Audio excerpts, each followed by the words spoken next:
적용을 해보신 분과 함께 사례를 알아보도록 하겠습니다. 이 대리님 안녕하세요. 네, 안녕하세요. 예, 대한세무법인은 어떤 곳인가요? 저희 대한세무법인은 2003년에 설립되었으며 세무 전문 서비스를 제공하고 있습니다. 그리고 저희 본점은 분당구 야탑동에 위치하고 있고요.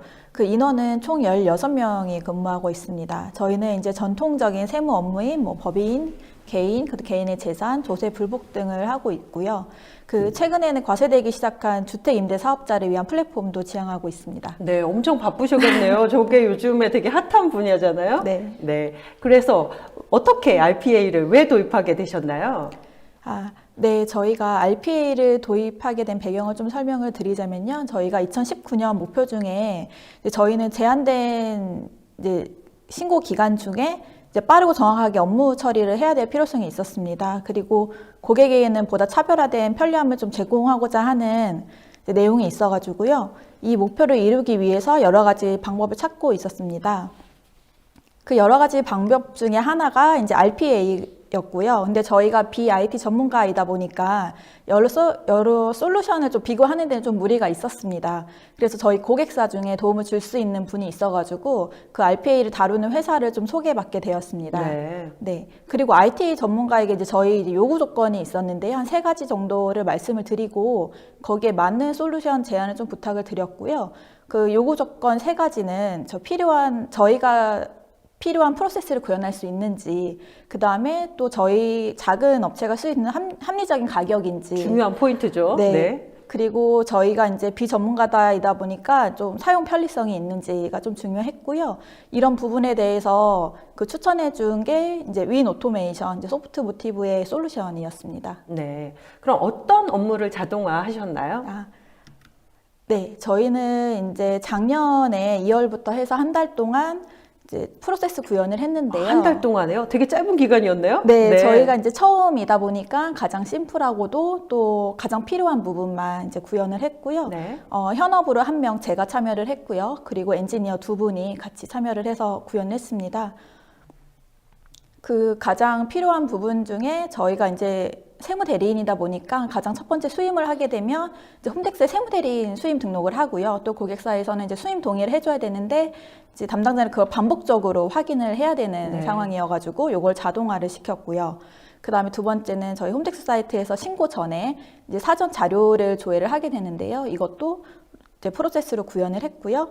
그 다음에는 이제 저희가 신고가 끝나고 나면 이제 국세 납부서를 고객에게 보내게 됩니다. 그래서 요거를 메일로 발송을 하고 또 메시지로도 발송하는 프로세스가 또 있었고요. 그 다음에 마지막으로는 이제 저희가 고객사한테 월별로 메인 매출 내역을 또 메시지로 발송해주는 그런 프로세스를 구현을 했습니다. 저렇게 4가지의 프로세스를 구현하신 거네요. 네, 그럼 실제로 자동화 업무 대상 화면 한번 볼까요? 네, 저희가 이제 자동화 업무를 하는 대상 화면은 대부분 홈택스 사이트입니다. 이제 홈택스 사이트에 접속을 해가지고 로그인을 하고, 그 다음에 해당 메뉴에 이제 들어가고, 그 다음에 PDF로 저장을 하고, 그거를 고객사 또는 저희 담당자에게 메일로 보내고 또 메시지도 발송을 하게 됩니다. 네. 이렇게 도입한 후에 한 6개월 정도 사용을 해보셨을 거 아니에요? 내부에서 평가는 어땠나요? 네, 저희가 도입 후 6개월이 지난 시점에 이제 중요한 세무 업무가 다 끝났으므로 내부 평가가 좀 있었습니다. 그리고 각 프로세스를 사람과 RPA가 처리했을 때 걸리는 시간을 이제 수치화해서 좀 정리를 해봤는데요. 로봇의 가장 큰 장점은 업무 시간에 제한이 없으므로 이제 같은 처리 시간이 걸린다고 했을 때 사람보다 더 적은 일수가 소요가 됩니다. 사람의 경우에는 이제 하루에 8시간 근무 기준으로 했고요. 로봇의 경우에는 24시간 기준으로 했기 때문에 이런 결과가 나왔는데요. 3분의 1로 줄었네요? 네, 근무일 기준으로 하면 3배 정도 향상된 것으로 보이고요. 그리고 담당자는 이제 시간이 줄어들었기 때문에 그 시간에 사람이 할 수 있는 좀 높은 수준의 서비스를 제공할 수 있게 돼서 결국은 서비스 품질 향상에 도움이 된 것으로 평가가 되었습니다. 전체가 몇 분이 하시죠? 지금 이 RPA를 사용하고 있는 직원은 총 13명 정도 됩니다. 네. 이렇게 13명이나 이제 도입해서 사용하고 있었는데 운영할 때 문제점은 없었나요? 네, 저희가 이제 처음 하다 보니까 예상치 못한 문제점이 몇 가지 있었는데요. 이슈를 이제 크게 두 가지로 좀 정리가 됐어요. 그 첫 번째는 저희가 외부 사이트, 결국은 홈택스를 접속을 하다 보니까 그 사이트 접속 오류에 대한 좀 이슈가 있었습니다. 근데 본래 홈택스 사이트가 집중되는 특성이 있어서 네. 사람이 할 때도 맞습니다. 되게 오류가 많이 나잖아요. 맞습니다. 그렇죠? 네, 저희가 이제 사이트 접속이 이제 좀 잘 안 되거나 좀 지연이 되거나 뭐 이런 문제가 있었는데요. 이거는 사실은 이제 로봇의 문제는 좀 아니고요. 네. 환경의 문제인데 이것은 이제 로봇이 뭐 조금 더 기다린다든지 아니면 뭐 좀 재실행을 해서 좀 문제를 좀 해결해 나가고 있고요. 또 그 뭐 팝업창이 뜬다든지 이런 또 문제점이 있었는데 요거는 이제 간단한 변경은 해보니까 내부적으로 좀 처리를 할 수 있으면 좋을 것 같더라고요. 근데 소프트모티브에서 이제 제공하는 아카데미 교육이 있다고 해서 앞으로는 조금 교육을 받아서 네. 처리를 해볼 계획에 갖고 있습니다. 네, 하시면서 더 뭐 하고 싶은 욕구가 생기셨나 본데요. 네, 직접 처리하면 더 빠를 것 같아서요. 네. 네, 그런 것도 있었고, 그다음에 저희가 아무래도 이제 실제로 효과적인지가 확실하진 않아서 처음에 도입을 할 때 로봇을 한 대만 도입을 했습니다. 네. 근데 이제 이용자는 12명, 그러니까 저를 제외하고 12명이 쓴다고 했을 때 이제 한 사람당 10분씩 처리하면 될 일을 로봇은 이제 2시간 동안 처리를 하게 되는데요. 이랬을 경우 첫 번째 사람과 마지막 12번째 사람은 한 2시간 정도의 간격이 발생하기 때문에 좀 답답한 측면이 있었고요. 네. 이게 실제로는 좀 효과가 있다라고 생각을 하니까 저희는 이제 좀 봇을 추가를 해서 이런 시간대를 줄여 나갈 계획에 있습니다. 네. 도입 이후에 내부의 사람들 반응은 어땠나요? 네. 저희가 이제 도입 이후에 내부 평가로 해서 좀 수치화를 했는데요. 그 직원들 내부 평가에 따르면 RPA가 업무에 도움이 되었다는 의견이 한 90% 정도 있었고요. 네. 그중 도움이 된 업무는 이제 저희가 합계표 조회하는 거, 그 다음으로는 이제 납부서 발송해 주는 거, 그 다음으로는 고객사의 매출 매입 발송하는 거, 그 다음에 수임 등록 순으로 이제 만족도를 나타냈고요. 가장 단순하고 반복적이면서 시간 소요가 가장 많이 되는 업무에 대한 만족도가 높은 것으로 보고 있습니다. 네, RPA 도입하는 정말 그 순수한 제일 좋은 목적 중에 네. 하나죠. 고객들은 어떤 반응을 보였나요? 네, 저희 이제 담당자를 통해서 이제 고객들의 반응을 좀 살펴보았는데요. 기존에는 이제 메일로 납부서를 발송을 했는데 이제 요즘에는 모바일을 많이 쓰니까 모바일로 가상계좌를 납부세액이랑 가상계좌 번호랑 발송을 했습니다.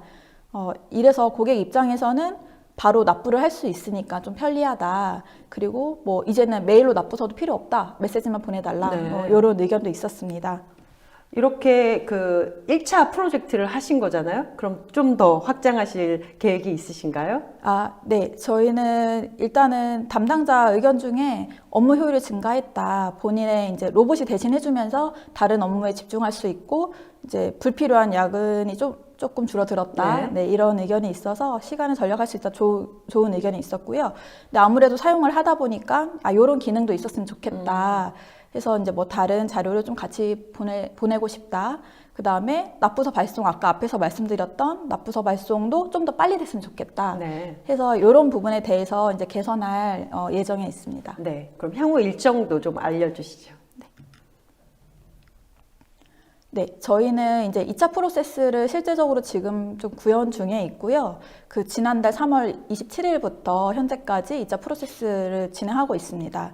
그 RPA를 겪어보고 나니까 각 담당자들이 이제 RPA에 대한 이해도가 좀 높아져가지고요. 네. 이걸로 대체할 수 있는 일들에 대한 그런 요청 사항이 또 계속 생기고 있습니다. RPA가 본인들의 업무를 뺏는 게 아니었네요. 네, 많이 네. 도와주고 있다고 네. 내부 평가가 있어가지고요.